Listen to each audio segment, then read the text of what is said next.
तो hello everyone, जैसे कि आपको मालूम है हम आए हैं रोडू। और पिछले दिन यार ना आने में बहुत ज़्यादा लेट हो गई थी रात को, सो हम वीडियो शूट नहीं कर पाए। सो गाइज अभी सो के हम उठे तो यहाँ पे आए हैं ओनिक पीयूष वगैरह, और बहुत शर्मा रहे थे ये लोग भाई जी। और इसके बाद योगी भाई चले गए परांठे लाने, क्योंकि अभी हम लोगों को करना था ब्रेकफास्ट। तो योगी भाई ने लाए परांठे और इसके बाद हमने ब्रेकफास्ट किया। सो गाइज हम निकल गए यहाँ से रोडू की ओर। तो अब रोडू तक हमें छोड़ने आ रहे थे बंटू भाई, जिनके कि हम घर पे ठहरे थे यहाँ पे रोडू में। और इसके बाद गाइस बंटू भाई ने की गाड़ी स्टार्ट और हम चला गए यहाँ से रोडू के लिए। वैसे तो पहले से ही गाड़ी फुल्ली लोडेड थी, लेकिन यहाँ पे दो अंकल और मिल गए रास्ते में और अब गाड़ी हो गई थी बिल्कुल फुल। सो गाइस थोड़ी ही देर बाद हम पहुँच गए रोडू में और हम चला गए शिकड़ू महाराज जी के प्रांगण में यहाँ पे। सो गाइस हमने किए सुबह यहाँ पे मंदिर के दर्शन और इसके बाद हम आ गए बाईपास में हमें मिले यहाँ पे मुकेश सप्टा जी, क्योंकि इन लोगों ने जाना था अब घर की ओर और मुझे निकलना था यहाँ से टैक्सी में शिमला की ओर।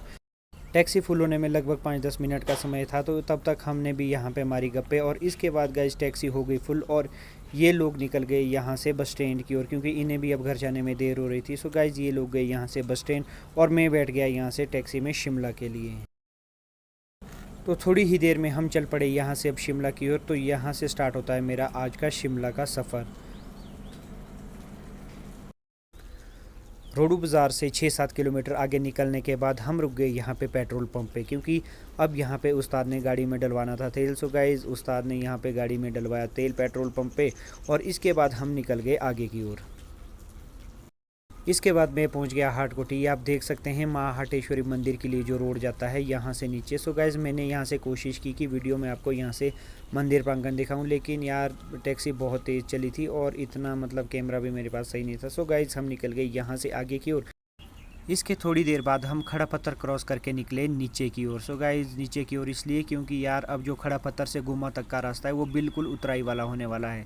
और आजकल यार आप देख सकते हैं अप्रैल मई का महीना है और बहुत ही अच्छी ग्रीनरी है हर तरफ। मतलब अप्रैल में इधर मौसम बहुत अच्छा होता है। सो गाइस थोड़ी देर में हम पहुंचे निहारी और हमने यहाँ पे पानी पिया। सो मैंने आपको पहले ब्लॉग में भी बताया था जब हम घर गए थे कि यहाँ पे सभी लोग रुक के ना थोड़ा पानी पीते हैं। सो गाइस इसके बाद हम पहुँच गए गुम्मा बाज़ार।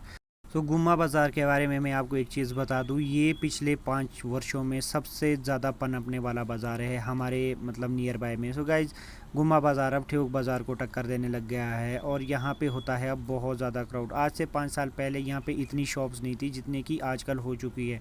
तो चलो ये तो बहुत अच्छी बात है। सो गाइज इसके बाद हम निकल गए आगे की ओर और हम पहुँच गए यहाँ से सीधा छैला।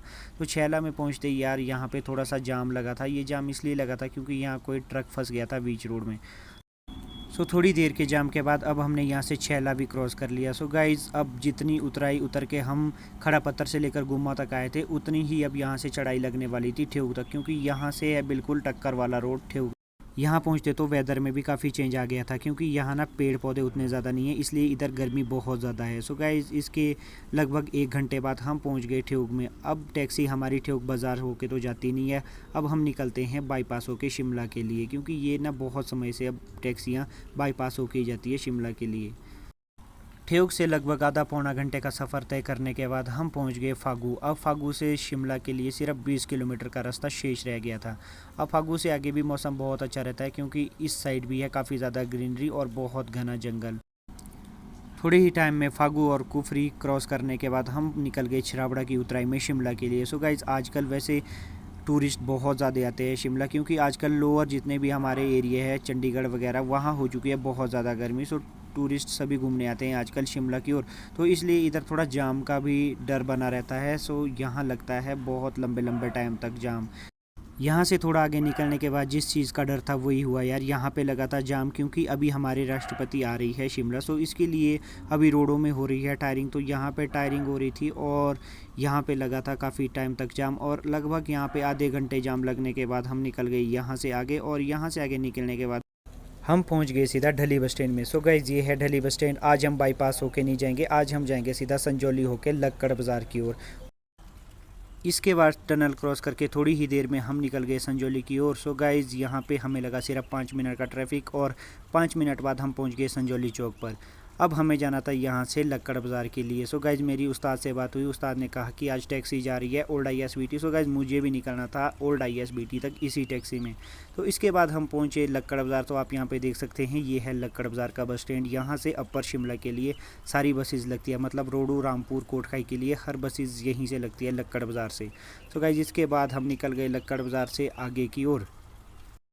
लक्कड़ बाज़ार से आगे बस अब 10 मिनट में मैं भी पहुंचने वाला था अपनी डेस्टिनेशन पे। सो गाइज़ यहाँ पे मौसम भी बहुत बढ़िया था, क्योंकि अकॉर्डिंग टू रोडू यार, रोडू में तो बहुत ज़्यादा गर्मी होती है, मतलब दिन को तो वहाँ पे गर्मी सहन करना बहुत मुश्किल है। तो फ्रेंड्स लगातार 3-4 घंटे का सफ़र तय करने के बाद हम पहुंच गए ओल्ड ISBT, और अब हमें यहां से निकलना था क्रॉसिंग की ओर, और टैक्सी ने जाना था यहां से वापस रोडू की ओर। सो गाइज़ मैं भी उतर गया यहां पे टैक्सी से बाहर, और मैं चला गया ISBT की ओर, और यहां से मुझे अब मिल गई थी बस, जो कि थी बहुत ज़्यादा पूरी। सो गाइज़ इसी के साथ मैंने की अपने आज के व्लॉग की एंडिंग। सो कैसा लगा व्लॉग कमेंट करके ज़रूर बताएँ, और मिलते हैं नेक्स्ट वीडियो में। तब तक के लिए जय श्री राम।